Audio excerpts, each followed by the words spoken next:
Boa tarde a todos. Nós vamos falar sobre o dilúvio, né? A chuva veio. Quem entrou na arca está seguro aqui do lado de dentro. Quem não entrou... Bom, nessa arca ainda dá tempo para entrar mesmo depois da chuva, né? Se tiver alguém que ainda precisa vir, que o Senhor então ajude para que elas venham, né? Mas como eu disse, nós vamos estudar a respeito da arca. A mensagem dessa tarde, ela tem como título: Entra na arca tu e a tua família. Ou também dilúvio, um tipo e um antítipo. Que negócio é esse de tipo e antítipo? A gente vai aprender. Mas antes vamos orar então para abrirmos a palavra de Deus, para falarmos mais um pouco a respeito das coisas que Ele tem para nos mostrar. Oremos. Senhor nosso Deus e nosso Pai, mais uma vez estamos aqui em Tua presença para estudarmos a Tua palavra, para falarmos desse assunto tão importante a respeito do que ocorreu nos tempos antigos e o que ocorrerá em nossos dias. Que Teu Santo Espírito seja sobre todos nós que aqui estamos, que o Senhor ainda trabalhe no coração de outros que devem aqui estar, que os Teus anjos também nos guardem, que Tua santa e bendita glória nos circunde e que haja reforma e reavivamento, que tomemos todos nós decisões com relação à nossa entrega e ao nosso crescimento espiritual. Em nome do Senhor Jesus nós oramos a Ti e lhe agradecemos. Amém. Bom, para falar do dilúvio, nós temos que ir para Gênesis, né? Então, todos aqueles que trouxeram a Bíblia, vamos lá para Gênesis capítulo 6. Nós vamos ler o versículo 3, só até a primeira vírgula, até o primeiro ponto e vírgula. E nós vamos ler também o versículo 7, ou melhor, capítulo 7, versículo 1. Nós estamos em poucas pessoas, mas aqueles que quiserem participar, perguntar, dar alguma opinião, pode ficar à vontade. Talvez fique até melhor o nosso estudo. Mas Gênesis capítulo 6, versículo 1 nos diz o seguinte: E aconteceu, ou melhor, Gênesis capítulo 6, versículo 3. Então disse o Senhor: Não contenderá o meu espírito para sempre com o homem. E capítulo 7, versículo 1, nos diz assim: Depois disse o Senhor a Noé: Entra tu e toda a tua casa na arca, porque tenho visto que és justo diante de mim. Eu tenho aprendido que a palavra de Deus, ela sempre está lidando com tipos e antítipos. E o que é isso? Uma coisa, uma história que aconteceu no passado, que tem um outro acontecimento no futuro. Pode ser uma profecia, pode ser um símbolo, como o próprio Cordeiro. A Bíblia fala que o Cristo, ele é o Cordeiro de Deus que faz o quê? Tira o pecado do mundo. Ou seja, lá no Antigo Testamento, os judeus, eles não levavam o cordeirinho até o santuário para que o cordeiro fosse santificado, fosse sacrificado, e assim aquele que colocou sobre o cordeirinho os seus pecados fossem então livrados deste. Mas depois de milênios que o Senhor Deus tinha estabelecido esse símbolo da morte do cordeiro, o verdadeiro cordeiro, que é o Senhor Jesus, ele não veio ao mundo. Ou seja, qual que é o tipo, ou a figura, ou a sombra, ou o símbolo? É o cordeiro. Mas qual que é o antítipo do cordeiro? Jesus Cristo. Na Bíblia, existem muitas histórias que são tipos do antítipo, ou seja, coisas que aconteceram no passado e que vão, ou que ilustraram o que aconteceu ou iria acontecer no futuro. Por exemplo, a história de Gideão, os seus 300. Uma ótima e linda, maravilhosa história, não é verdade? Mas a história de Gideão é um tipo do que o povo de Deus nos últimos dias há de viver, há de passar. Ou seja, a história de Gideão foi uma sombra, um símbolo para explicar o que o povo adventista aqui nesses últimos dias haveria de viver. Paulo mesmo, ele fala o seguinte, que as coisas que foram no passado, ou o que aconteceu com o povo de Deus no passado, serviria de exemplo para quem? Para nós dos últimos dias, a fim de que nós não incorrêssemos nos mesmos erros e nos mesmos pecados deles. Ou seja, Deus pegou uma ilustração, ou pegou uma história e fez com que essa fosse uma ilustração de algo maior, que haveria de acontecer no futuro. É igual a complicação de Apocalipse 17.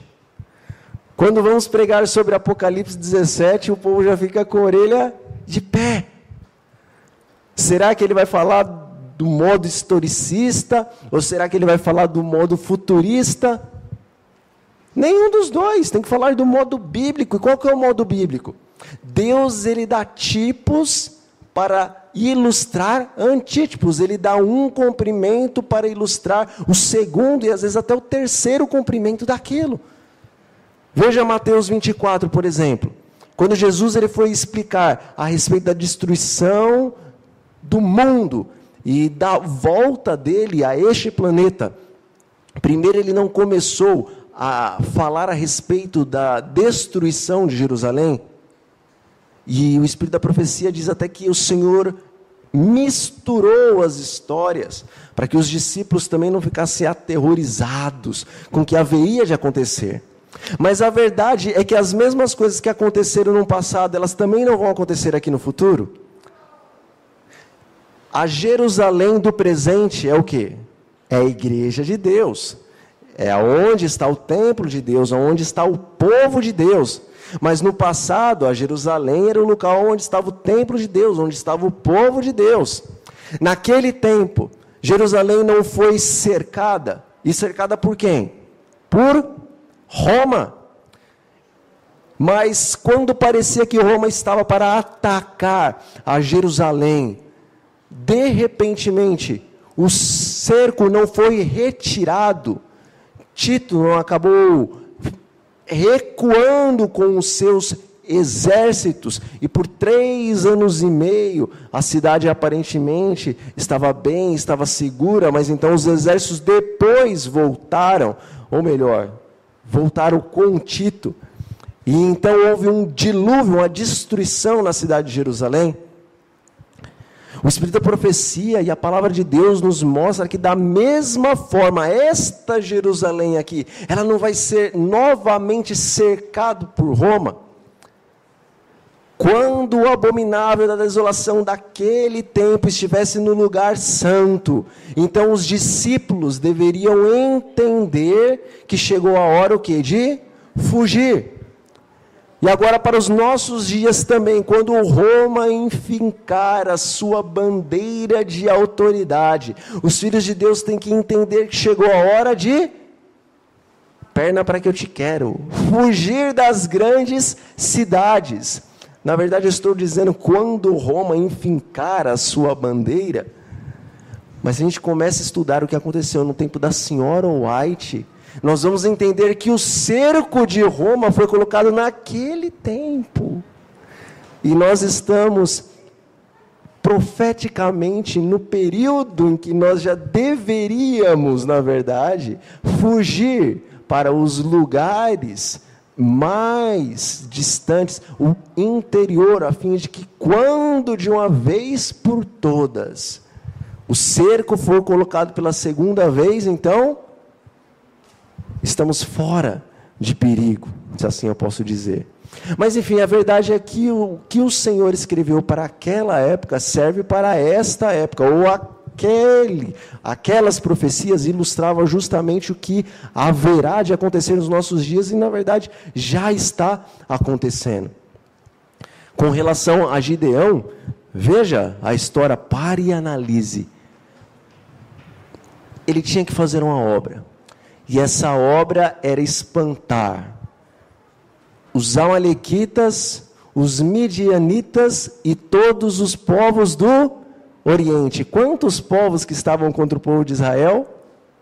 3. Nos últimos dias, quantos poderes se unem para destruir o povo de Deus? A besta, o falso profeta e o dragão. Veja que Deus tinha uma obra para Gideão, mas para que essa obra se completasse, o Senhor então disse primeiramente que Gideão tinha que fazer o quê? Tirar todos os ídolos da casa de Israel. Deus, ele tem uma obra para o seu povo nesses últimos dias. Ele está convidando os seus Gideões para liderar o povo de Deus. Mas antes que Deus faça os milagres na sua igreja, o que a igreja tem que fazer primeiro? Tirar os seus ídolos, os ídolos da casa de Deus. E Deus está fazendo isso agora, no mundo inteiro. Deus seja louvado porque colocou o pastor Ted Wilson. Eu costumo dizer, desde quando ele entrou, e acredito que isso nem veio do meu coração, mas Deus colocou isso no meu coração, que o pastor Ted Wilson, ele também é um antítipo. Ele é um antítipo de Josué. Quando o povo estava para atravessar o Jordão, ali estava Josué, um homem idoso, mas que era forte, que dizia, eu quero os gigantes. E há mais de 8 anos atrás, quando esse homem assumiu o cargo de presidente da igreja, no meu coração foi posto, esse é o Josué dos últimos dias. Eu pretendo fazer a minha igreja atravessar o Jordão através desse homem. E eu comecei a espalhar, olha, pastor Ted Wilson, eu creio que é o Josué antitípico, eu creio que é o Josué dos últimos dias. E passou-se um quinquênio, 5 anos, e o pastor Ted Wilson foi reeleito. Ele foi reeleito e no coração ainda latejava, é o Josué antitípico. E eu quero atravessar o Jordão com este homem. Eu não sou profeta. Só o Alex me chama de profeta, mas eu não sou profeta. Mas é uma verdade, algo que eu creio que é uma verdade que foi colocada no meu coração por Deus. Então, ele foi reelegido. E no momento da sua reeleição, alguns minutos antes, parece que o meu coração estava quase saltando pela boca. Esse é o Josué antitípico. Esse é o Josué antitípico. E eu falava para minha mãe, mãe, eu ainda creio que se for da vontade de Deus, esse é o Josué antitípico. Parece que tem uma certeza no meu coração. Quando esse homem abriu a boca para começar a pregar, irmãos, se vocês tiverem acesso à internet e puderem assistir à última pregação do pastor Ted Wilson na conferência, vocês podem contar, ele fala no mínimo 25 vezes, vamos passar o Jordão. Ele sabe que Deus chamou ele para ser o Josué antitípico. Ele sabe que chegou a hora e que se o povo de Deus quiser, e se a igreja de Deus quiser, nós vamos atravessar o Jordão. Deus usa tipos e antítipos. Deus é tão tremendo nessas questões, irmãos. Veja que quando o povo podia atravessar o Jordão, e podia ali adentrar na Canaã terrestre, Josué e Calebe, eles eram 2 jovenzinhos. Mas o povo de Deus rejeitou a mensagem desses jovens, não é verdade? Eles tiveram que peregrinar quantos anos no deserto? 40. Quando eles voltaram, como que Josué e Calebe estavam? Velhinhos, mas eram fortes. Quando nós lemos a respeito de 1888, o Espírito de Profecia diz que 2 pastores jovens, Wagner e Jones, tinham uma mensagem para o povo de Deus. E se o povo de Deus aceitasse esta mensagem, então o poder especial do Espírito Santo, o qual vai fazer com que toda a terra escute a mensagem dos últimos dias, seria derramado. Todos haveriam de ouvir a mensagem naquela época. E o Espírito da Profecia nos diz que naquela época quem que ia voltar? E o nosso povo ia entrar na Canaã o quê? Celestial. Mas o que fizeram com a mensagem de Wagner e Jones? Eles eram, Josué e Caleb, antitípico, jovenzinhos. Então o Espírito de Profecia fala, nós ainda teremos agora que vaguear, ou eu temo que nós teremos que vaguear por muito tempo ainda no deserto. E nós estamos vagueando por muito tempo. Às vezes as pessoas falam, inventam, não, porque não chegou a hora e não chegou o tempo. Mas o Espírito da Profecia mostra, se naquele tempo eles tivessem continuado, se eles tivessem marchado, se eles tivessem ido adiante, Jesus ia voltar naquele tempo.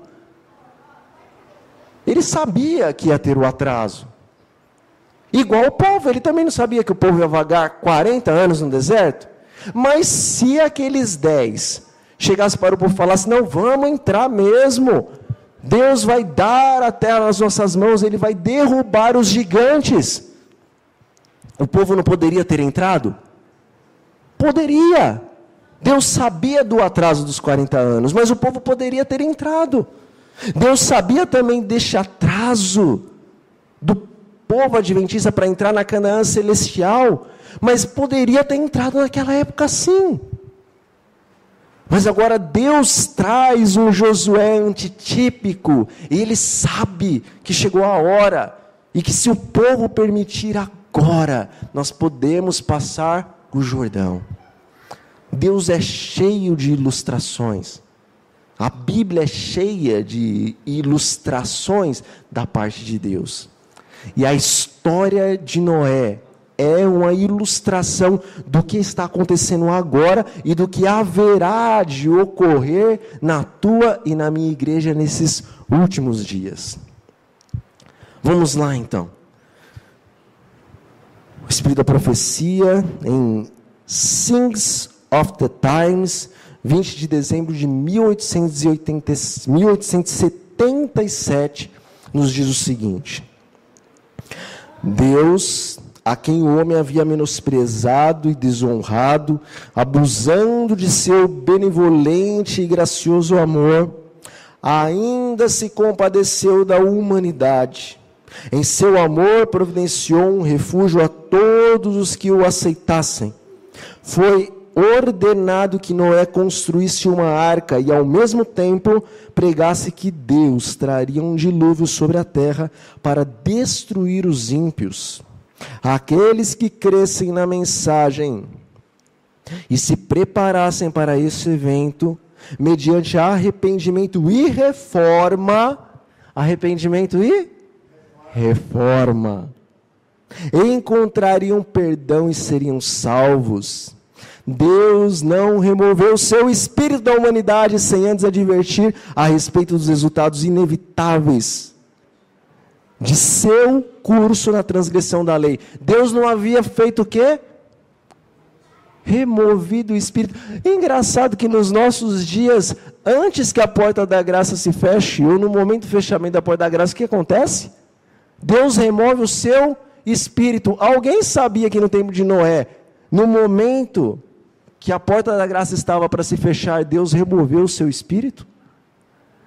Mas o Espírito de Profecia nos traz essa informação, para sabermos que o passado está ilustrando o que haveria de acontecer no presente. Deus deu por 120 anos uma advertência através de Noé, e através da construção da arca, uma advertência para aquele povo que um dilúvio estava para vir. Por 120 anos o Espírito de Deus estava agindo com cada um daqueles homens racionais. Mas quando eles definitivamente rejeitaram os apelos do Espírito Santo, Noé e sua família entraram na arca, mas o Espírito Santo ele não continuou agindo no coração daquelas pessoas. Ele foi removido. E o interessante é que no momento em que Noé e sua família entrou na arca, não caiu a chuva. Ainda se passaram 7 dias. Quantas pragas mesmo que vão cair nos últimos dias? Que os irmãos respondam. Mas vamos lá. O Espírito de Deus continuou a agir no ser humano rebelde até que o tempo indicado houvesse se expirado. Então Noé e sua família entraram na arca e a mão de Deus fechou a porta. A misericórdia havia descido do seu trono dourado. para não mais interceder pelo pecador culpado. Jesus estava naquele momento intercedendo pelos homens, mas quando chegou o momento, ele desceu, a misericórdia desceu do seu trono dourado, para não mais interceder pelos homens. Isso está sendo o quê? Apocalíptica. Jesus está hoje, o nosso sumo sacerdote, intercedendo diante do Pai pelos homens. Mas haverá um momento em que ele dirá o quê? Está feito. O Espírito da profecia diz que o anjo, que é o Espírito Santo, sobe da terra falando: a minha obra está concluída. E quando isso acontece, Jesus ergue as mãos e dá o brado: está feito. O que está santo, continue a ser santo. O que é justo, continue a ser justo. O que é injusto, continue na prática da injustiça. O que é imundo, continue a se sujar mais. Basta, parei de interceder e o Espírito Santo parou de trabalhar. O que aconteceu no passado é um exemplo do que haverá de acontecer no futuro. Tanto é verdade essa questão dos tipos e dos antítipos, que o próprio Senhor Jesus, ao falar a respeito dos últimos dias, ele diz o quê? Acontecerá que nos últimos dias as coisas serão semelhantes ao tempo de Noé. Comiam, bebiam, casavam, se davam sem casamento, até que veio o dilúvio e os levou a todos. Jesus aponta para a história de Noé, ele dá alguns detalhes do que aconteceu, mas ele aponta para a história de Noé, dizendo: isto é uma ilustração do que há de acontecer no futuro. Pode falar, irmão.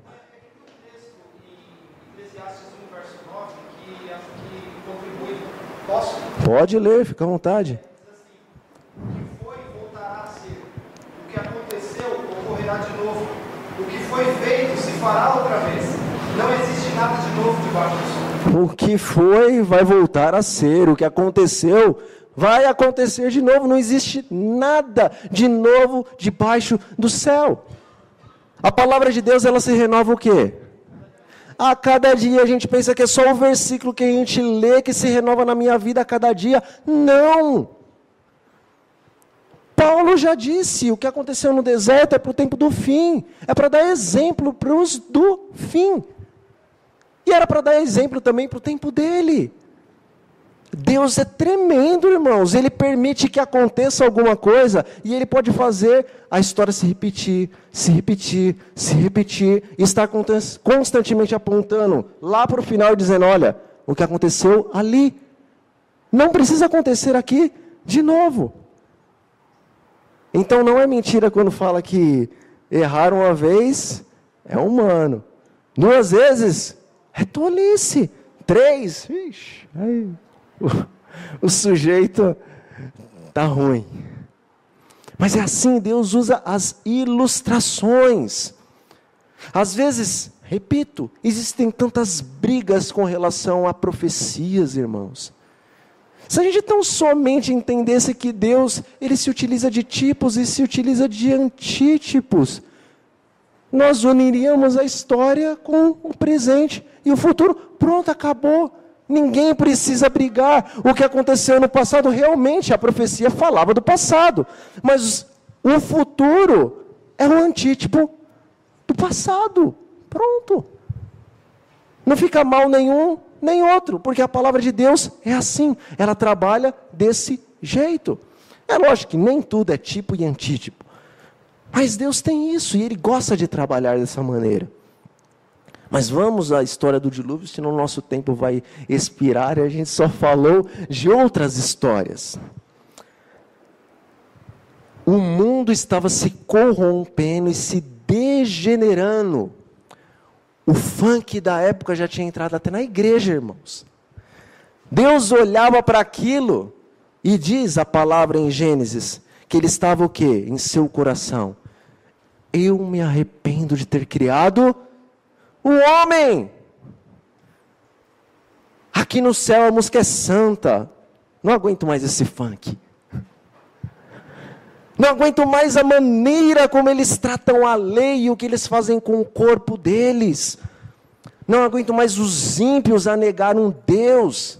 Não aguento mais os que se dizem justos a não crer em mim. E estarem correndo a passos largos para o pecado, para a perdição. Está tudo contaminado. Eu vou ter que dar cabo das minhas criaturas, a obra-prima das minhas mãos, e eu me arrependo de ter feito o homem. Deus não fala isso com ira, Deus fala isso com os olhos marejados. Eu estou triste com a minha criação. Não aguento mais ver os meus filhos nessa miséria e nessa rebeldia e nessa zombaria comigo e com minha lei. Eu vou dar cabo disso, eu vou acabar com o pecado. Eu amo esses pecadores, mas eu abomino o pecado. Eu estou segurando para não colocar para fora. Quanto tempo? 2000 anos, irmãos, praticamente 1600 e alguns quebrados. Deus aturando o pecado naquele tempo, crescendo, paulatinamente, gradativamente expandindo-se, como uma doença, contagiando o povo de Deus, até que o Senhor não suportou mais, mas em sua misericórdia, Ele prescrutou, Ele procurou alguém que era santo, justo aos olhos dEle. Ele achou Noé. Noé é tipo de Cristo, irmãos. A maioria dos profetas foram um tipo de Cristo. Eles revelaram em algum ou em alguns aspectos a Cristo. Quando vamos ao Espírito de Profecia, nós vemos Enoque, tipo de Cristo. Elias, tipo de Cristo. Nós vemos Jeremias, nós vemos Davi, nós vemos muitos que a senhora White cita como sendo tipos de Cristo. Por quê? Porque viveram algumas situações ou características de suas vidas assemelhavam-os à obra que Cristo haveria de fazer. Obrigado pela água, irmão. E Noé era um tipo de Cristo porque ele tinha uma mensagem para o povo.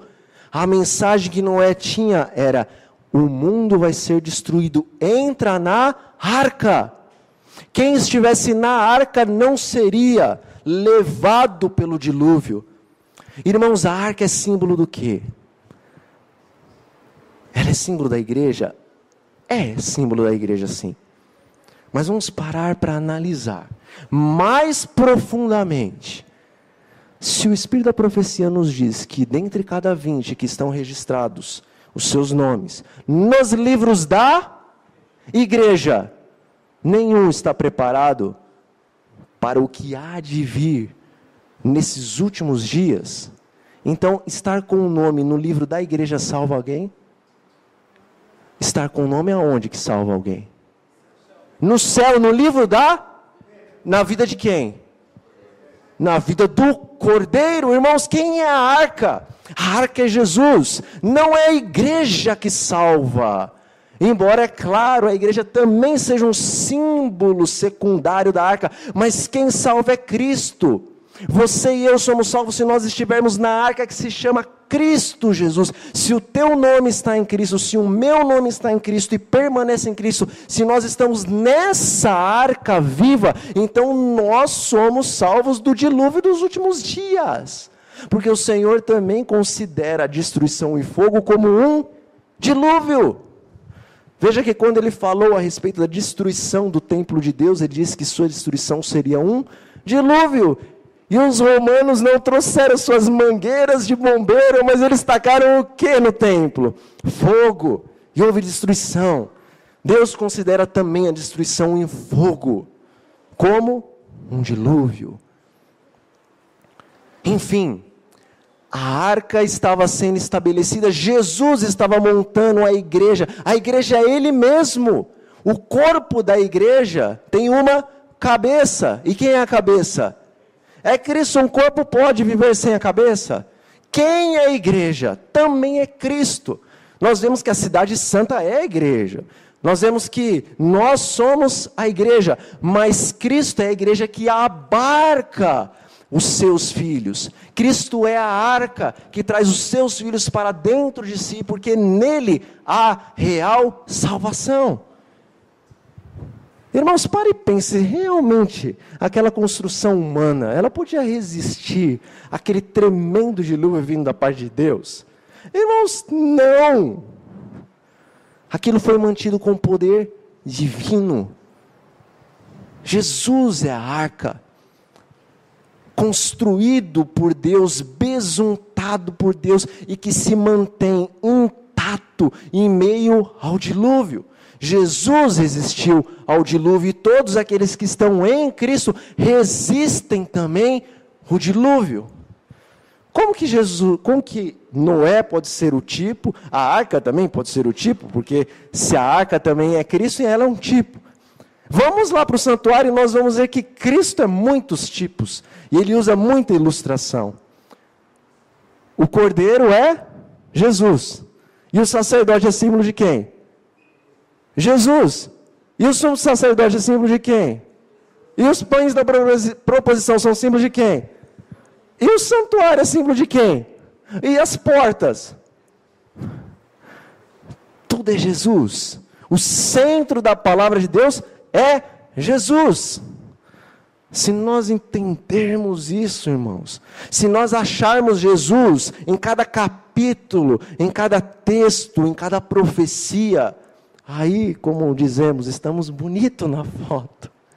Nós precisamos achar Jesus na palavra de Deus, para sermos verdadeiramente cristãos, e para pregarmos verdadeiramente as profecias e a verdade presente, com a base em Cristo. Se nós achamos Cristo em todas as coisas, então a nossa pregação, por mais que seja profética, a base dela é o quê? Justificação pela fé, porque Cristo está em tudo. E se nós achamos sábado, ou Cristo no sábado, então ninguém vai ficar, ou na verdade vão ficar, porque eles não gostam da verdade. Mas se nós acharmos Cristo no sábado, então vamos conseguir pregar o sábado, tendo como base a justificação pela fé.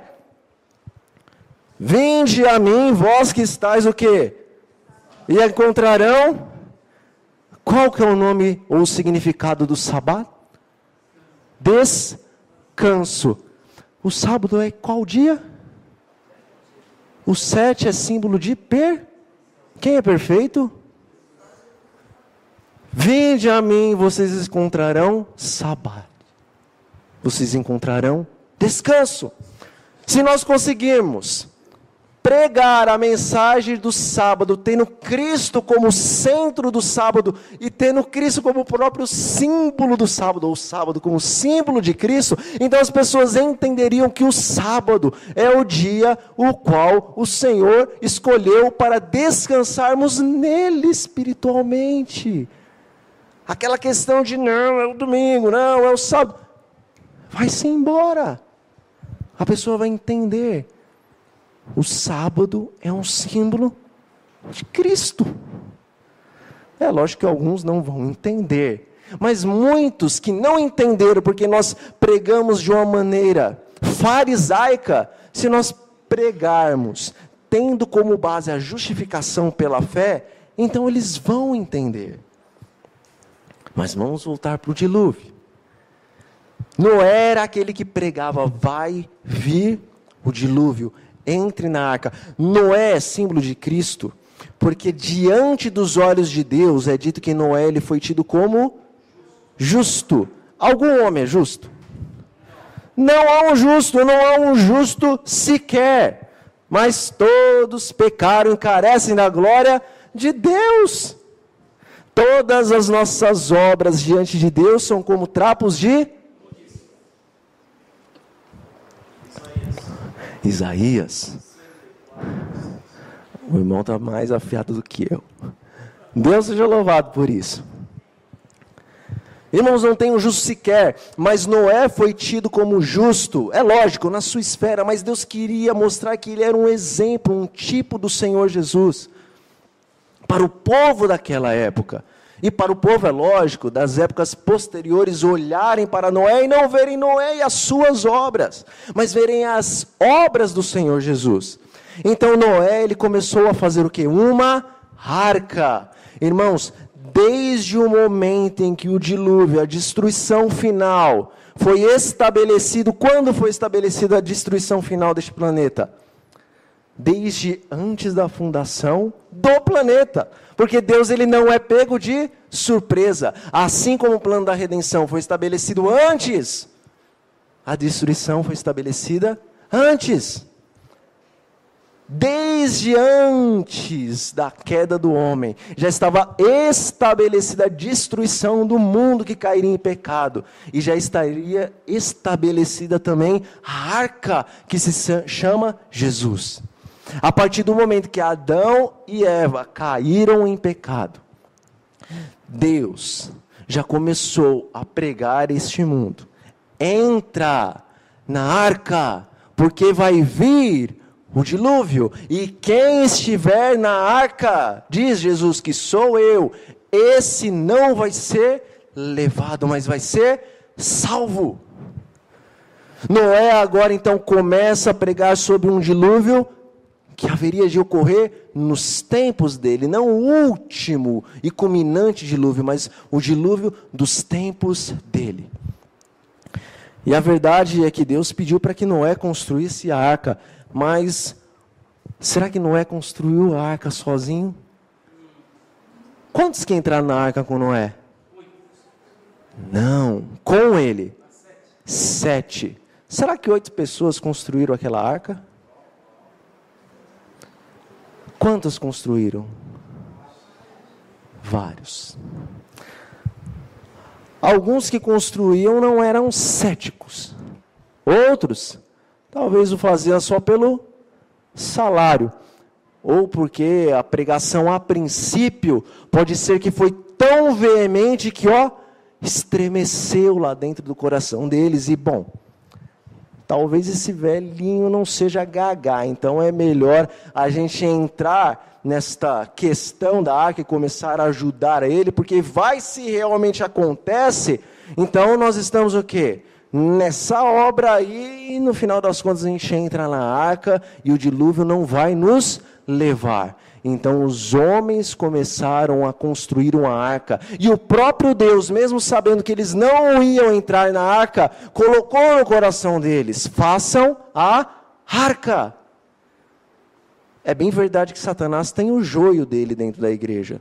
Mas Deus, ele sabe os que em algum momento vão se perder. Mas nem por causa disso ele deixa de chamar as pessoas, vem. E quando você vir, veste a camisa de missionário. E começa a fazer com que a igreja, a arca de Deus também dos últimos dias, esteja a se expandir. Mesmo que ele, na sua onisciência, sabe que a pessoa vai se perder. Ele está chamando seus filhos, vem trabalhar para mim. E é claro, independentemente dele ser onisciente, ele está constantemente apelando para essas pessoas, para que elas permaneçam. Não é da vontade de Deus que nenhum só pereça. Então ele não é injusto em chamar as pessoas para gastar o seu tempo e trabalhar na construção dessa arca, mesmo sabendo que elas vão se perder. Pelo contrário, ele é justo, porque ele quer que elas se salvem. Ele quer que nesse processo que eles estão dentro da igreja, que nós estamos dentro da igreja, venhamos a verdadeiramente tomar uma decisão ao lado de Cristo. Então Noé, a sua família, que eram quantos? 7. E mais uma multidão estavam construindo a arca, porque viria um dilúvio.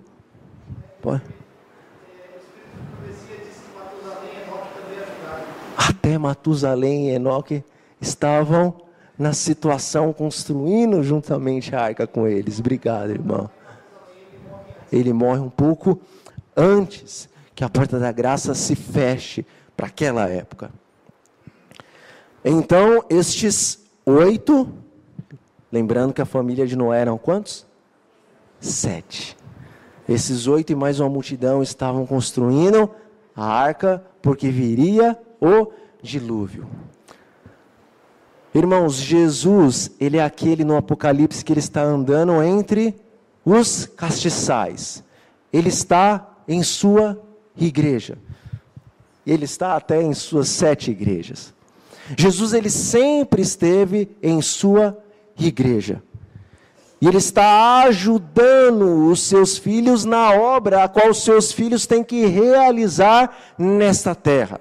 Noé era o tipo de Cristo, mas ele estava à frente do trabalho. Ele era a cabeça e toda aquela multidão era o corpo que estava ajudando na formação da arca. Chegou um determinado ponto que a arca estava ficando pronta. Falando a respeito dessa arca, irmãos, desde 1844, o Senhor Deus está formando esta arca para salvar um povo do dilúvio final que há de vir sobre esta terra. Pessoas estão auxiliando o Senhor, que é a cabeça da igreja, a construir essa arca para salvar um remanescente, para salvar uma multidão de pessoas desse grande, terrível e último dilúvio. Muitos estão ajudando. Assim como no tempo de Noé, muitos estavam trabalhando para a construção da arca.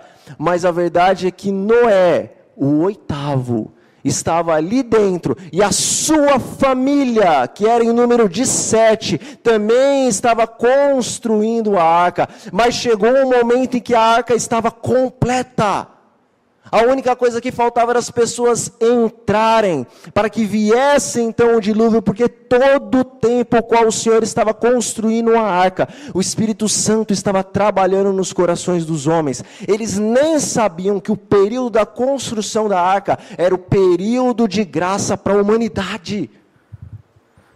Deus está construindo a sua igreja, não só fisicamente, Deus está construindo a sua igreja espiritualmente, meus irmãos. Desde o tempo em que Ele chamou esse povo do advento, Ele está construindo uma arca, a qual pode abarcar os homens, os quais desejam ser salvos da última e grande destruição. Deus está terminando a construção da sua arca. Olhe para essa igreja, olhe para o mundo, meus irmãos, não tem mais tempo, Deus está segurando o dilúvio. Depois que a arca foi terminada, a história não nos relata que passou muito tempo ainda o Espírito Santo de Deus trabalhando com as pessoas. Entendemos que pouco tempo depois que a arca foi terminada, Deus mandou que Noé e sua família entrassem dentro da arca. Deus está terminando, está concluindo a sua obra nesta igreja.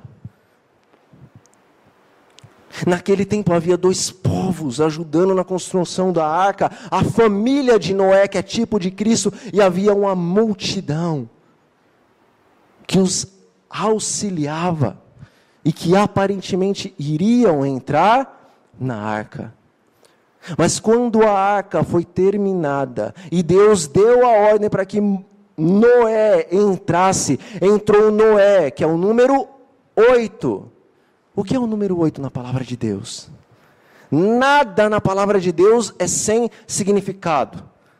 Talvez só as vírgulas e pontos, porque naquele tempo não tinha vírgula e ponto. Mas eu acredito que hoje em dia, até as vírgulas e pontos, Deus está também procurando inspirar.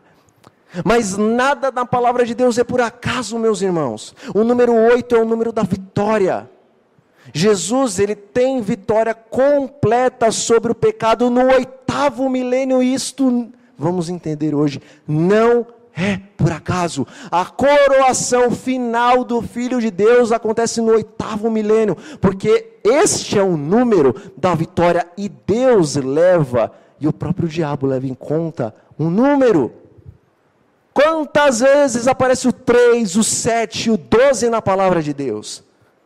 Muitas, porque Deus leva isso em conta. No Apocalipse nós vemos o número 6, mas quando E eu não quero que realmente vocês façam isso, mas quando nós temos algum vislumbre do que está acontecendo nas seitas secretas e no próprio satanismo, tudo é com base no quê? Números. 6, 9, 11, 13. Deus trabalha com números e o diabo trabalha imitando ele com números. O oitavo, que era Noé, é o símbolo de Cristo. Cristo é o Deus da vitória, mas ele tinha uma família que tinha o número 7, que entrou na arca dentro com ele. 7 é o número da perfeição.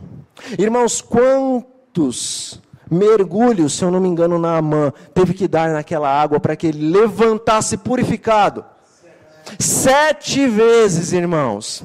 Quantas igrejas Deus teve depois que se iniciou o ministério de Cristo no céu em favor do homem?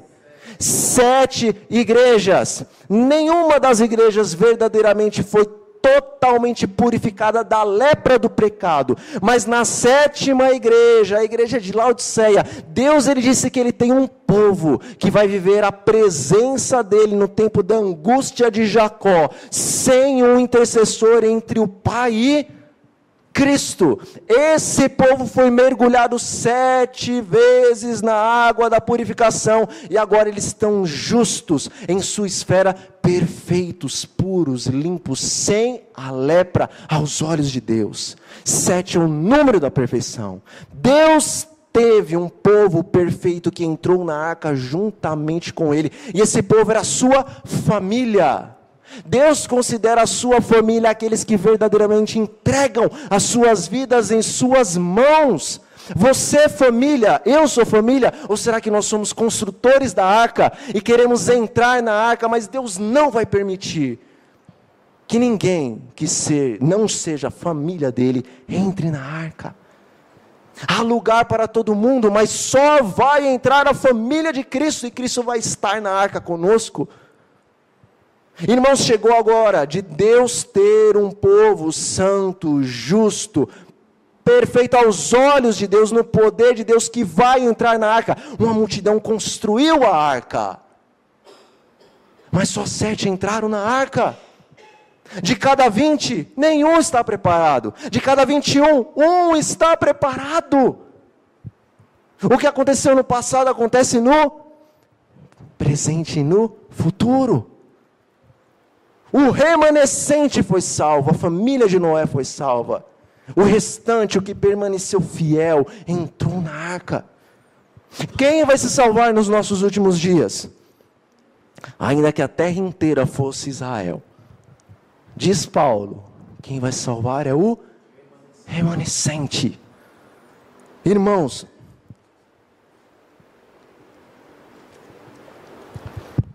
quem é o remanescente de Deus? O remanescente de Deus não é a igreja adventista do 7º dia. A igreja adventista do 7º dia é a igreja remanescente, mas não é o povo remanescente. O povo remanescente está dentro da igreja remanescente. Vocês conseguem entender isso? De todas as igrejas, quem permaneceu na doutrina correta? A igreja adventista do 7º dia. Então, do conjunto de igrejas que existem em todo o mundo, qual que é a igreja que permanece pura em todas as suas doutrinas? É a igreja adventista do 7º dia. A igreja é a igreja remanescente, mas Deus não vai salvar a igreja remanescente. Ele vai salvar o povo remanescente que está dentro da igreja remanescente. Dá para entender? O mundo inteiro estava contaminado com o pecado, mas havia um remanescente que estava construindo o quê? A arca. Aqueles que sobraram e permaneceram crendo no Deus vivo. Mas entre essa multidão de remanescentes que construía a arca, existia o quê? O verdadeiro remanescente de Deus, o qual ele considerava a sua família. Chegou a hora de entrar na arca. Só entrou a família perfeita de Noé. Só 7 pessoas entraram com ele. E toda aquela multidão que estava construindo a arca acabou se afastando, porque eles deram mais ouvidos às fábulas dos homens do que à voz de Deus através do seu servo Noé. Paulo nos diz: olha, não fique pensando que as coisas estão tão próximas de acontecer com relação à volta de Cristo, porque antes que Jesus volte, primeiro vai se manifestar quem?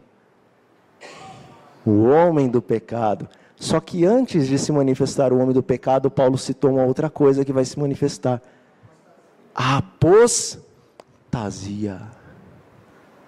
Aquele povo que construía a arca juntamente com Noé e seus 7, eles se apostataram, irmãos.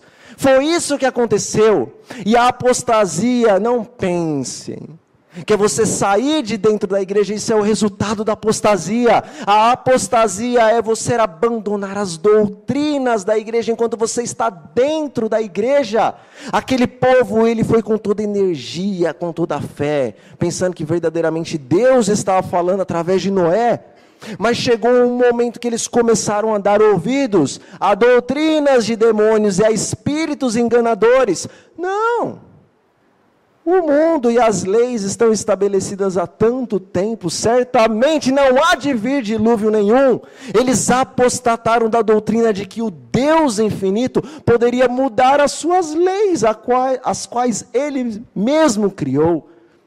Eles apostataram da fé, a qual eles haviam adquirido no momento em que eles começaram a construção da arca junto com a família de Noé. Mas quando chegou momentos antes de entrar na arca, então o que eles fizeram? Eles já haviam apostatado no coração e agora então definitivamente eles saem da arca.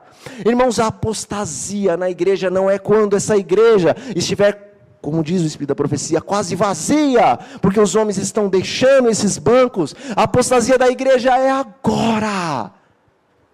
Porque no tempo da senhora White houve uma apostasia o quê? Alfa. E os homens que se apostataram naquele tempo, eles saíram da igreja? A minoria saiu da igreja, mas a maioria estava onde? Dentro da igreja. A apostasia acontece dentro, e alguns grupos acabam, por fim, se afastando da igreja. Esse é o resultado da apostasia. Mas a senhora White, ela disse que pouco antes de se terminar o tempo de graça, ela viu uma apostasia que a fez tremer, que ela disse que era maior do que a alfa, era a apostasia ômega. Vocês acham que a apostasia ômega vai vir? Irmãos, a apostasia ômega, ela está completamente estabelecida na igreja. E eu não estou julgando e condenando a igreja, eu amo essa igreja. Se eu não amasse a igreja, eu não estava aqui, meus irmãos. Quem dera Deus me desse lágrimas igual Jeremias para estar pregando com verdadeiro amor, que se manifesta até fisicamente, visivelmente para os irmãos. Eu estou pregando porque eu quero que essa igreja se salve. Eu não quero pegar o Espírito de profecia e dar na cabeça de vocês. Eu quero que Deus enfie a mão no seu peito e no meu peito e tire o coração de pedra e põe o coração de carne e te encha e me encha do amor de Deus, para que nós não nos percamos, mas sejamos salvos. A apostasia ômega, ela vem antes que o homem do pecado se manifeste, porque Paulo falou isto. Você tem olhado um pouquinho do que o homem do pecado tem feito?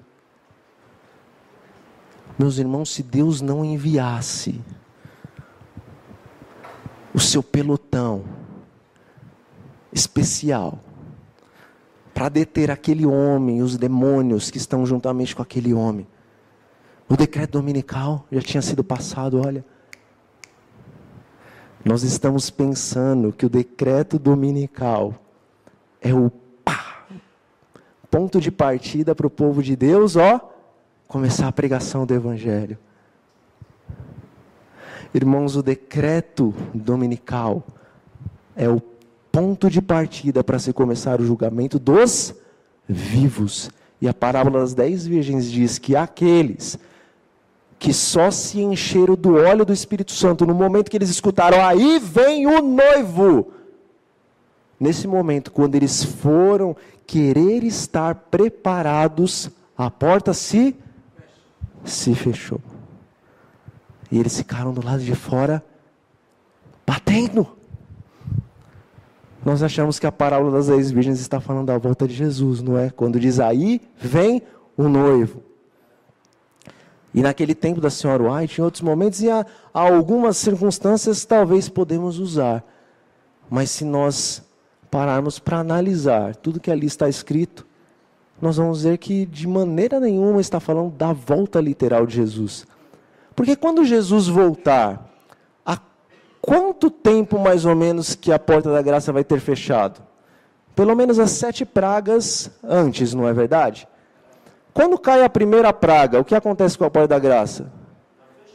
Se já fechou, então as pessoas correm agora de um lado para o outro, mas elas vão ter fome da palavra. E o Espírito da Profecia nos diz que neste momento, quando as pessoas vierem pedir explicação da palavra, nós, com tristeza, vamos ter que dizer o quê? Agora é demasiado tarde.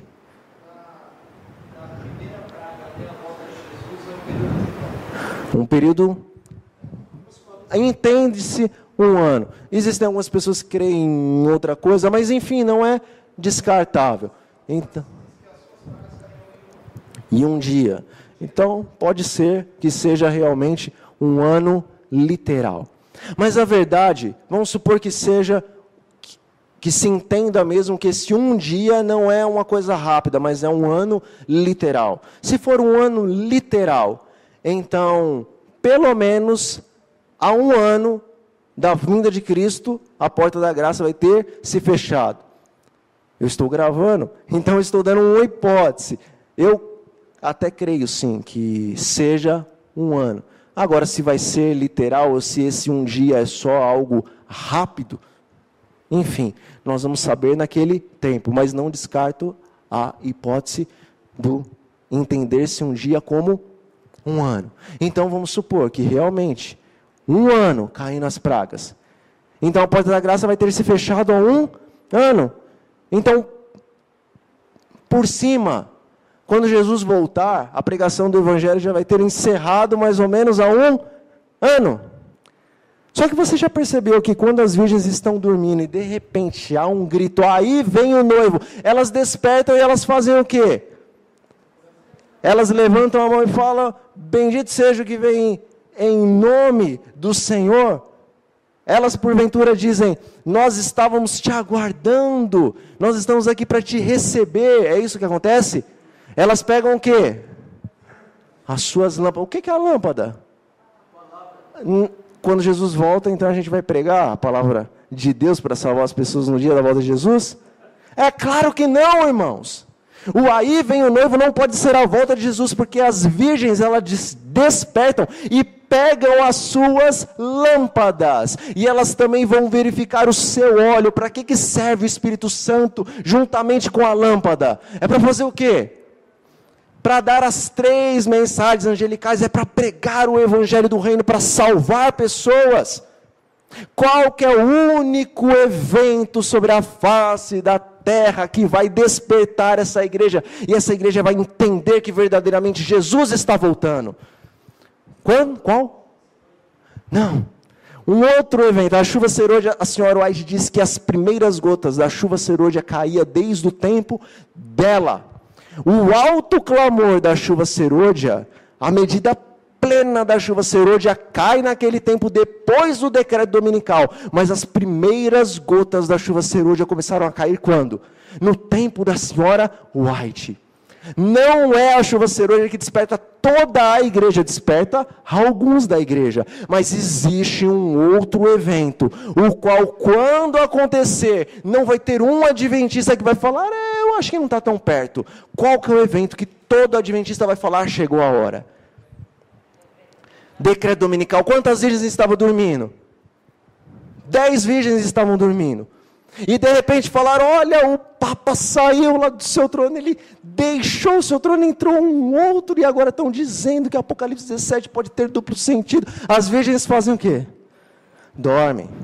Começa a acontecer tsunamis e terremotos e maremotos e pragas por todas as partes. E as 10 virgens, o que elas fazem? Dormem. O Papa começa a se movimentar e começa o quê? A tentar agora, tentar não, ele começa a conseguir mesmo a junção, o ajuntamento de todos os protestantes, e até de muçulmanos, e até de pessoas que são completamente contra o Evangelho. Obama e os Estados Unidos estendem a mão por sobre o abismo e aperta com as 2 mãos, a mão do papado, meus irmãos. Obama diz para o Estado inteiro e para o mundo inteiro, porque ele é o presidente dos Estados Unidos. Vocês estão vendo esse homem? Siga o que ele disser. Irmãos, Obama, o presidente dos Estados Unidos, lançou a sua mão sobre o abismo, ele apertou as mãos do Papa, as próprias ilustrações, configurações, roupagens, que todos os líderes dos Estados Unidos usavam e colocaram diante do Papa quando este foi aos Estados Unidos, estava dizendo, nós estamos rendidos ao Vaticano. Os Estados Unidos aceitam, e mais do que isso, eles fazem, e talvez até insistam e implorem uma união com o Vaticano. Eles não têm poder aquisitivo, o Vaticano não tem poder aquisitivo, eles estão perderam, na verdade, as vantagens que eles tinham diante do mundo, porque eles estão em derrocata. Mas Roma, ela está o quê? Ascendendo, e agora por isso os Estados Unidos estão fazendo essa aliança, ou já fez essa aliança com Roma. Até os protestantes, irmãos, dos Estados Unidos, eles fazem uma aliança com Roma. Quando no grande conflito fala a respeito dos protestantes se unindo a Roma, falar que eram todas as igrejas dos Estados Unidos, falam que quando as principais igrejas dos Estados Unidos se unirem em seus pontos de crença semelhantes para pedir a ajuda do Estado, aí sim é que vai sair um decreto dominical. Veja que as igrejas, as principais igrejas dos Estados Unidos da América do Norte, elas se uniram de tal maneira que tiveram a coragem de ir, não apenas até Roma, mas de ir aonde o Papa se encontra em Roma, e assinarem contratos com ele. Eu não sei quem assistiu, Michelson Borges falando a respeito disso e mostrando os documentos. Irmãos, eles assinaram que verdadeiramente o protesto acabou. Se o protesto acabou, não só Obama dos Estados Unidos lançou as suas mãos por sobre o abismo, mas todos os protestantes lançaram as suas mãos sobre o abismo. E agora, pouco tempo para que eles se unam em seus pontos e apresentem ao Estado os motivos para que o domingo venha a ser o dia da família, o domingo venha a ser o dia do descanso, o dia do Senhor, o dia da ecologia, etc. e tal, de acordo com o que o próprio Papa estabelece para eles. Todas estas coisas acontecendo. E o povo de Deus desperta? Dorme. Mas diz a parábola das 10 virgens, que de repente ouviu-se uma voz, um clamor. Qual que foi a voz e o clamor? Aí vem o noivo. As virgens estavam dormindo, não é? Quem deu o clamor? Alguém sabe? Irmãos, naquele tempo, o noivo, depois que ele casava-se, porque o casamento não se concretizava nas bodas, mas o casamento era feito em um contrato entre os homens, e etc e tal. Fazia-se o casamento, a noiva não estava presente. Se você acha que o seu casamento com Cristo é no dia da vinda de Cristo, não é, irmãos. O teu e o meu casamento com Cristo é quando o teu e o meu nome passarem diante do eterno Deus, e quando Ele fizer a avaliação e o julgamento do teu e do seu nome, aí você e eu estamos casados com Cristo. Quando a tradução da palavra de Deus diz que aí vem o noivo, essa tradução não está, ou não é a mais correta, a tradução King James, e outras traduções como a Bíblia Fiel, corrigida, ela diz que aí vem o esposo. Usaram o nome noivo, é lógico, porque a pessoa que estava traduzindo, ela olhou e enxergou os casamentos dos nossos dias, mas no tempo deles, o casamento era concretizado sem a presença da noiva. Quando iniciasse o julgamento dos vivos, então a igreja de Cristo vai estar casando-se com Ele. O noivo vem buscar a igreja para as festas, mas o casamento não é as bodas, o casamento é antes da festa. Aí vem o noivo. O grito quem deu foi o seguinte: naquele tempo, quando se fazia o contrato, quando se fazia o casamento, o noivo ele ficava o quê? Extasiado. E tinha alguém que estava ao lado do noivo para auxiliá-lo e para também ser uma testemunha. Esse era o amigo do noivo. Quem ficava com o contrato do casamento não era o noivo. Porque o noivo ele estava o quê? Muito contente. Quem ficava com o contrato era o amigo do... Era um amigo do noivo.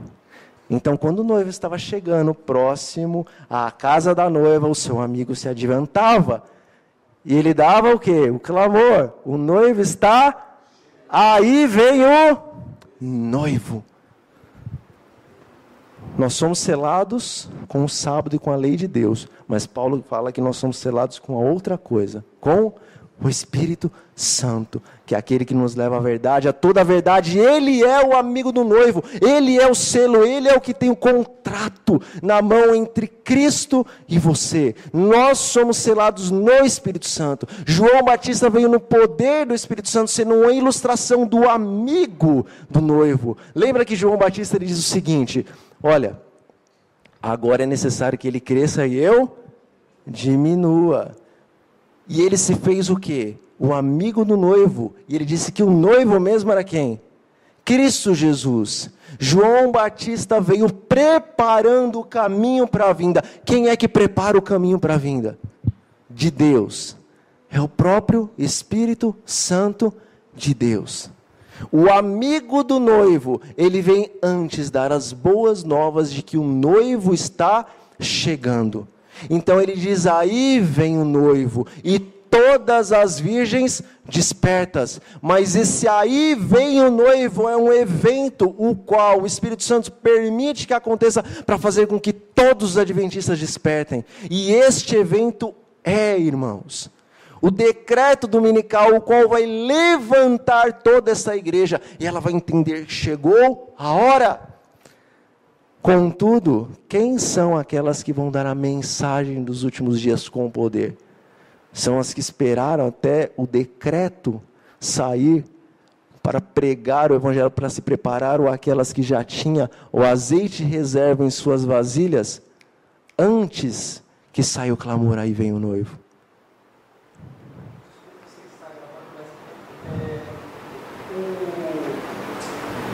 Antes, quando 2, na página 188, diz assim, que quando sair o decreto, esse vai ser um passo preparatório para que nós saiamos das grandes cidades, nos dirigimos às pequenas cidades, melhor, saímos das grandes cidades, nos dirigimos às pequenas cidades, passo preparatório para ir até as montanhas. E o primeiro escritos diz assim, que alguns não vão entender o sinal, assim como aconteceu no cerco de Jerusalém.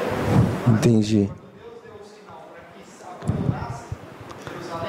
Alguns permaneceram e depois sofreram com a volta do exército, né, onde morreram milhares de judeus. O que acontece?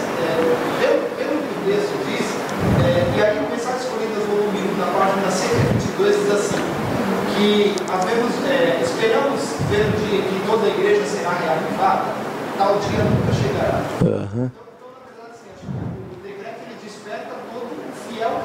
Mas não toda a igreja, né? Todos despertam para o que está ocorrendo, mas nem todos despertam espiritualmente para o que está acontecendo. Bom, se saiu o decreto, então é porque Jesus está perto de voltar, mas não quer dizer que vai sair o decreto e todos vão estar preparados espiritualmente para a vinda de Cristo, para a pregação do Evangelho e para entender o que fazer dali por diante. Todos só ficam alertas que o Senhor Jesus voltou. O nosso tempo está curto, contudo, há uma coisa também. As 10 virgens, nós achamos que as virgens nécias, elas são quem? Quem são as nécias para vocês, irmãos? Já virou um estudo, né, agora? Mas daqui a pouco a gente termina. As nécias, nós julgamos que são aqueles adventistas que não vêm no culto, aqueles que não leem muito a palavra de Deus, não é verdade? São loucos. Julgamos que as virgens nécias são aqueles que desprezaram as verdades de Deus. Não deram valor realmente aos tesouros que o Senhor Deus tinha entregue em suas mãos. Mas quando nós lemos no Eventos Finais, quem são as virgens nécias? O Espírito da Profecia nos diz, as virgens nécias não são aquelas que desprezaram a palavra de Deus. Elas estavam no culto, elas consideravam a verdade, elas gostavam de ouvir a verdade, elas faziam até o quê? Pregavam a verdade. Os desinteressados da igreja, eles não estão no meio das 10 virgens. As 10 virgens são aquelas que verdadeiramente dão atenção à palavra de Deus. O restante é joio. O Senhor não considera o restante na palavra de Deus. O Senhor está considerando aquele grupo que considera as sagradas ou sagrados escritos de Deus, de sua palavra e do Espírito da profecia, e entre aspas estão até mesmo se preparando para ver o seu Senhor, pelo menos estão pensando que vão ver o seu Senhor, mas elas são nécias, porque de certa forma creram na verdade de Deus, pregaram a verdade de Deus, buscaram a viver em ordenanças e formalidade a verdade de Deus, mas elas são loucas porque elas não estavam cheias do Espírito de Deus.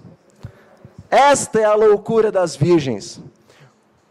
O joio da igreja não está contado na parábola dos 10 virgens. O joio da igreja se encaixa em outras parábolas, mas nessa parábola está falando do povo que ama a verdade de Deus, ou pelo menos aparentemente ama a verdade de Deus, valoriza a verdade de Deus, mas a diferença entre os que são nécios e os que não são nécios é que os que não são nécios creem que eles têm que estar cheios do Espírito Santo, e os nécios, eles continuam em suas formas religiosas, mas eles não buscam o poder de Deus.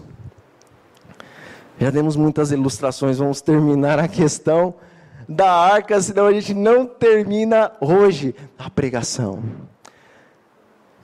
Mas a verdade, irmãos, é que toda aquela multidão, quando chegou no tempo, no momento de entrar dentro da arca, eles deram ouvidos às doutrinas que estavam do lado de fora. Eles haviam apostatado em seu coração, e na hora de entrar na arca, momentos antes do Espírito de Deus deixar de trabalhar no coração dos homens, então eles se afastaram. E o que vai acontecer hoje? A igreja está em apostasia. Oxalá não sejamos nós que estejamos também em apostasia espiritual e nem sequer sabemos. A arca está ficando pronta, o Espírito de Deus ainda está trabalhando com os homens para que verdadeiramente tomem a decisão de ficar na arca. Irmãos, Deus, Ele está trabalhando com o mundo, mas de uma maneira toda especial. Ele está trabalhando com essa igreja. Porque assim como o Senhor Deus teve 12 apóstolos que deram a mensagem para este mundo, viraram o mundo de ponta cabeça, e em menos de ou em cerca de 40 anos, todo mundo antigo conheceu a mensagem de Deus. O Senhor está preparando um povo, um grupo, o qual recebe o nome de 144 mil desta igreja, o qual vai dar uma mensagem poderosa a todo o mundo sobre a face da terra, e nós vamos já entender quem são os 144 mil e quem são a grande multidão nos últimos dias, se der tempo. Deus está preparando este povo, porque este povo é selado primeiramente, porque Pedro nos diz que está para começar o quê? O julgamento, e o Senhor começa o julgamento primeiramente pela casa de Deus. Meus irmãos, se o julgamento começa primeiramente pela casa de Deus, quem vai ser primeiramente selado?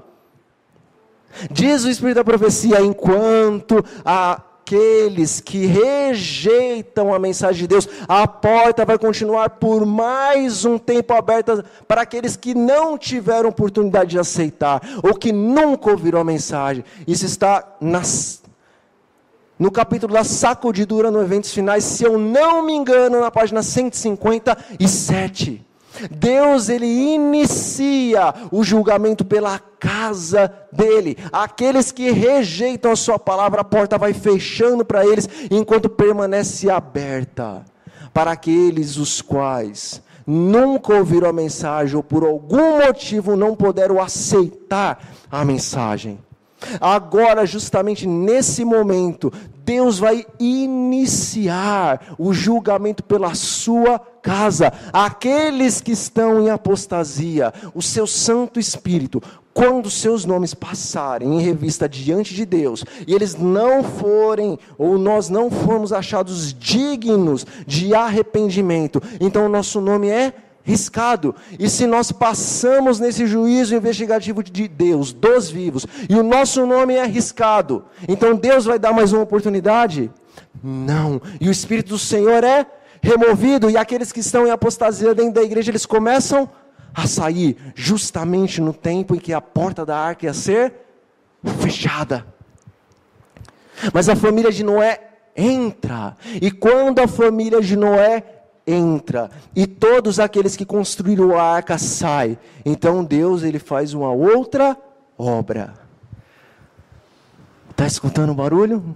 Os passos dos elefantes, dos rinocerontes, dos animais, em casais, puros e impuros, vindo para dentro da arca. Eles são o quê? Uma multidão.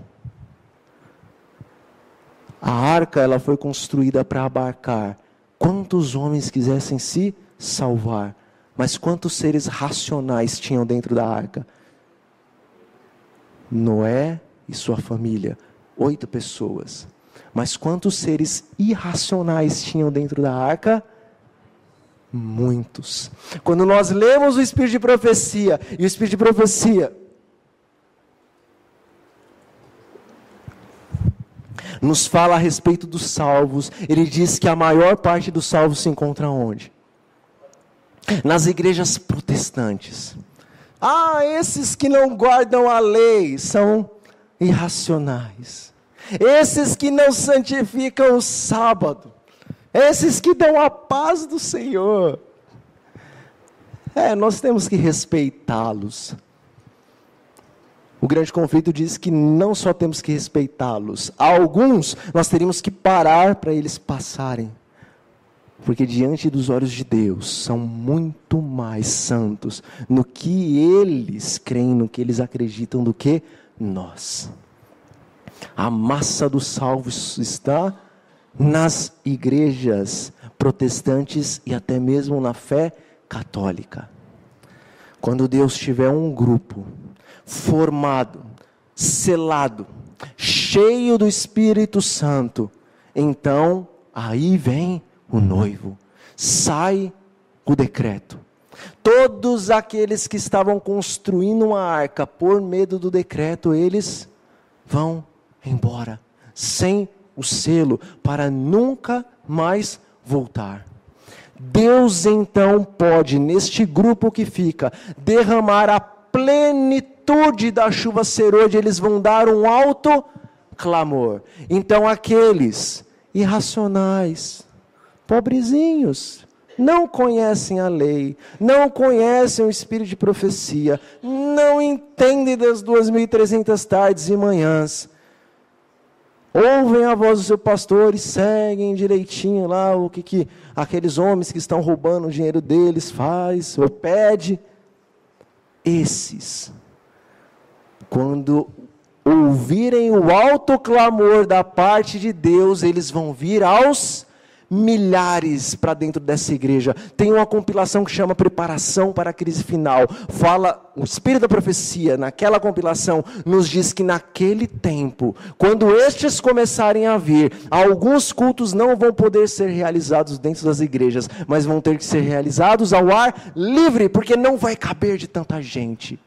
Irmãos, vai ficar aqui o povo remanescente, vai ficar a família de Jesus, vai ficar os 7 racionais, aqueles que compreendem das profecias, entendem da Bíblia, entendem da palavra de Deus, não se contaminaram com mulheres, são castos na doutrina, na boca deles não se achou mentira, são o punhado na mão de Deus, chamado o grupo dos 144.000, a semelhança dos 12 apóstolos, esses são as primícias de Deus, os quais darão um alto clamor para o mundo, e uma multidão de pessoas que nunca ouviram a verdade, e que nem vão ter como crer na verdade, assim como esse grupo dos 144.000, eles vão vir porque ouviram a voz de Deus, assim como os animais ouviram a voz de Deus, e eles vêm correndo, e eles entram na arca, e a porta se fecha, e vem o dilúvio. Está prestes, irmãos, está prestes a Deus começar o julgamento do seu povo e a sua família. Os seus inteligentes, os seus racionais espirituais vão entrar dentro da arca. Mas Deus vai trazer uma multidão dos que estão lá fora, nas outras igrejas e no mundo, e eles vão entrar dentro da arca, vão tomar em suas mãos as nossas coroas, e nós vamos estar no dilúvio. Não precisa ser assim. Agora eu vou acabar mesmo a pregação, porque eu já ocupei muito tempo. Não precisa ser desse jeito, meus irmãos. Deus, Ele tomou providências para que todos da sua igreja e todos do mundo fossem salvos. Deus está dando uma oportunidade hoje para você. Deus está dando uma oportunidade hoje para a sua igreja. Você não entende que por 120 anos Deus esteve martelando não para os animais. Ele sabia que os animais, quando ouvissem a sua voz, eles não iam se demorar, mas eles iam correr para dentro da arca. Ele está martelando por causa desse povo. Ele quer que esse povo se arrependa e entre dentro da arca. Não são os animais irracionais que construíram a arca, não são os que estão lá fora que estão construindo essa arca, é você, sou eu, mas só vai ficar aqueles que verdadeiramente aperfeiçoam, como diz o Espírito da Profecia, o seu caráter, a imagem de Cristo, meus irmãos.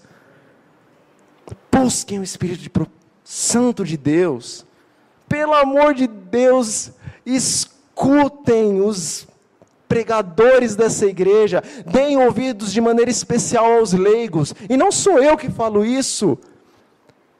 Naquela meditação, e recebereis poder, o Espírito Santo diz à sua serva, que quem vai terminar a obra nesses dias não são os grandes nomes, embora eles vão fazer sua parte, mas quem vai terminar a obra são os leigos. Irmãos, toda a história, Deus usou os leigos, e o que os grandes fizeram com eles? Mandaram apedrejar, mandaram serrar no meio, jogaram no poço, jogaram na lama. Nunca critique um pregador leigo só porque a liderança diz que ele é um herege. Jesus foi chamado de Belzebu. Ele disse na palavra dele, ele disse no Espírito da Profecia, que vai acontecer a mesma coisa com seus servos. Se você ouve alguém falando de mais de uma pessoa, busque em Deus saber se verdadeiramente aquela pessoa é um herege, se é um apóstata, ou se ele está cheio do Espírito de Deus, pregando a verdade dos últimos dias, para levar multidões, se possível, aos pés do Senhor Jesus. Ouçam também os líderes, os quais têm o coração em Cristo. Muitos hoje têm o coração em Cristo, mas o Espírito da Profecia diz que a maioria são leigos. Dê valor aos leigos. Não foi Anás, irmãos, não foi Caifás, não foram os escribas, não foram os fariseus e os saduceus, os quais disseram que Jesus era o Filho do Homem. Eles condenaram a Cristo. Foram poucos, em consideração a todos do Sinédrio, que verdadeiramente entregaram suas vidas a Cristo. Mas quem verdadeiramente foram servos de Deus? Foram os pescadores, foram os leigos, homens iletrados, homens galileus. A história se repete, nada debaixo do sol é novidade. O que aconteceu no passado está acontecendo no presente. Você não está vendo, você não está ouvindo, você não está percebendo. Deus está derramando o seu Espírito sobre a sua igreja. O mal está no mundo, meus irmãos. O Espírito de Satanás está tomando conta do mundo inteiro. E o Espírito de Deus está tomando conta daqueles que verdadeiramente querem servir ao Senhor nesses últimos dias na sua igreja. Chegou o fim.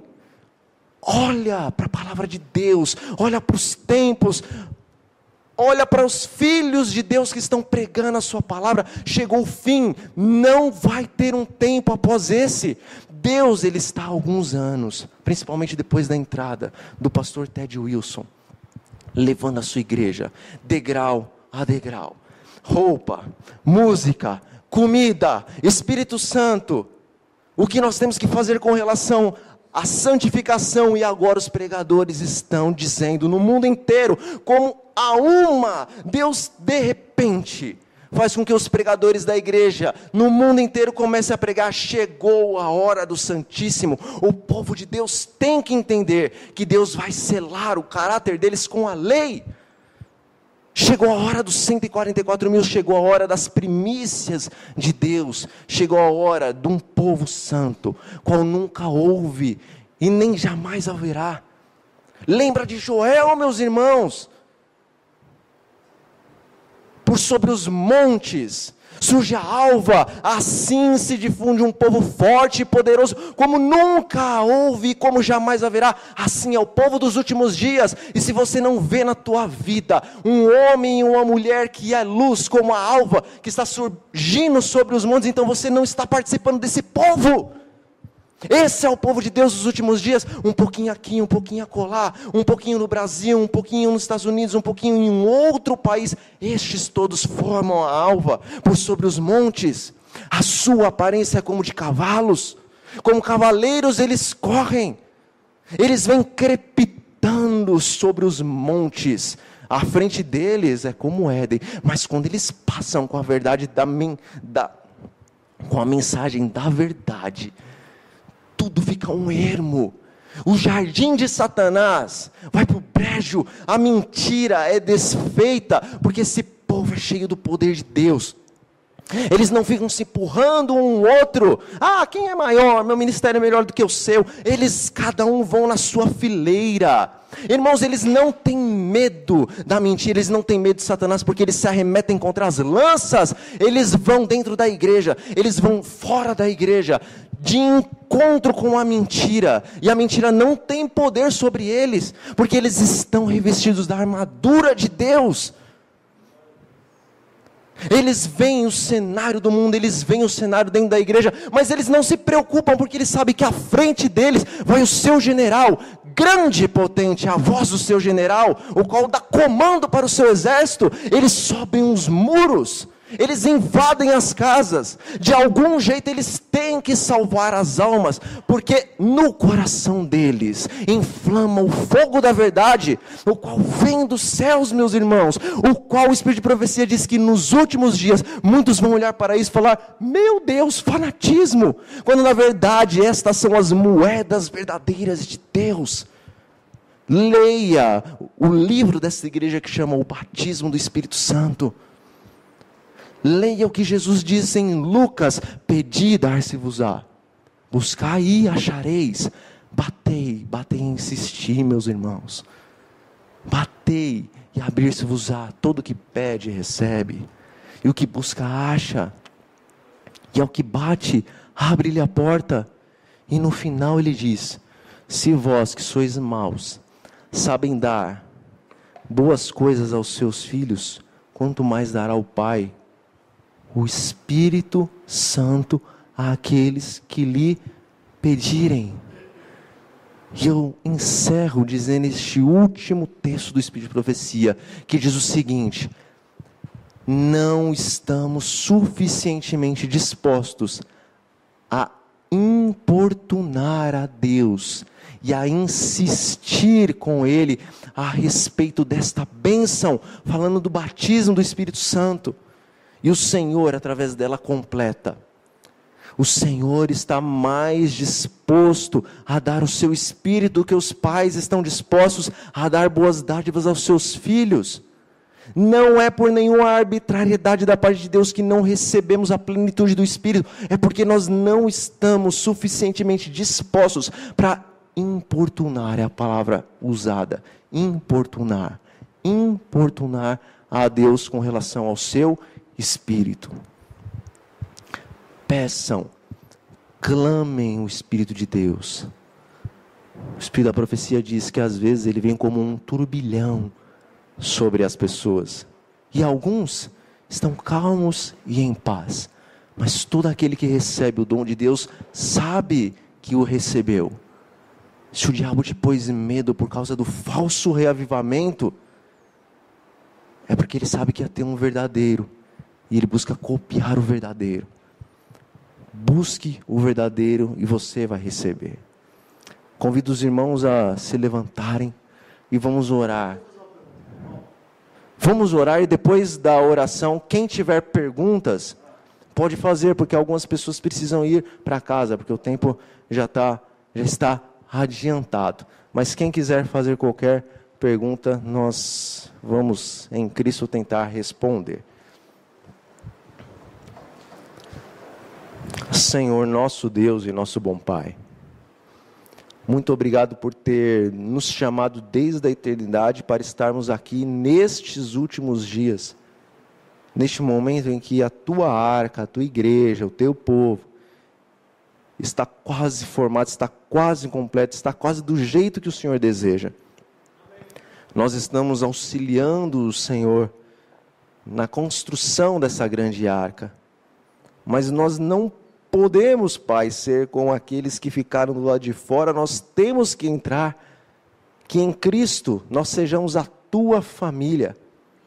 Nós precisamos que o Senhor venha aspergir, como está escrito em Ezequiel, água pura sobre nós, o sangue de Cristo, para nos purificar de todos os nossos pecados e para remover todos os nossos ídolos. Precisamos de um coração novo, um coração de carne. Precisamos que o Senhor tire o coração de pedra.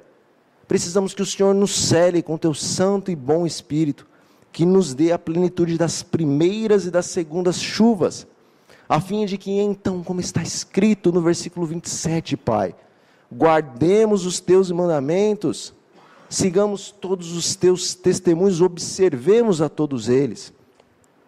Que agora, ao iniciar essa nova semana, a iniciemos na presença do Senhor. Sabemos que para nós, tais coisas é impossível, mas para Ti tudo é possível. Que terminemos a obra no poder do Seu Santo Espírito e sejamos aqueles que estarão de pé na presença do Senhor a dizer: este é o Deus que nós aguardávamos e Ele nos salvará.